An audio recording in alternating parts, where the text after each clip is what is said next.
கொடைக்கானல் நகர் பகுதிகளில் 1 மணி நேரத்திற்கு மேலாக பெய்த மழையால் குளு சூழல் நிலவுகிறது. கூடுதல் விவரங்களை வழங்குவதற்காக செய்தியாளர் கார்த்திக் இணைப்பில் இருக்கீங்க. விவரங்கள்.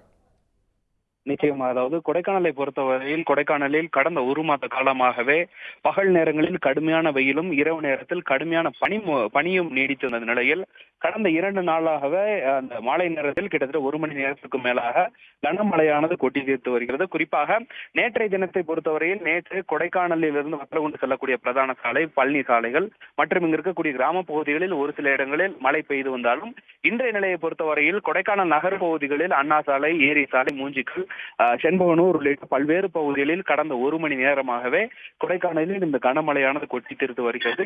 கனமழை பெய்தாலும் கூட பகல் நேரங்களில் கடுமையான வெப்பமும் நீடித்து வருவது ஒரு குறிப்பிடத்தக்க விஷயமாக இருக்கிறது. அதாவது கொடைக்கானலில் இருக்கக்கூடிய இந்த குளுமைத்தன்மையானது பகல் நேரங்களில் முழுமையாக இழக்கக்கூடிய நிலையும் இந்த மாலை நேரத்தில் இந்த கொட்டக்கூடிய இந்த மழையின் காரணமாகவே தற்போது இந்த குளு காலநிலையானது நீடித்து வருகிறது. மேலும் இந்த கொடைக்கானலில் தற்போது பெய்து வரக்கூடிய இந்த மழையின் காரணமாக அங்காங்கே எரியக்கூடிய இந்த காட்டுத்தீயானது முழுமையாக கட்டுப்படுத்தப்பட்டு இருப்பது ஒரு குறிப்பிடத்தக்க விஷயமாக இருக்கிறது.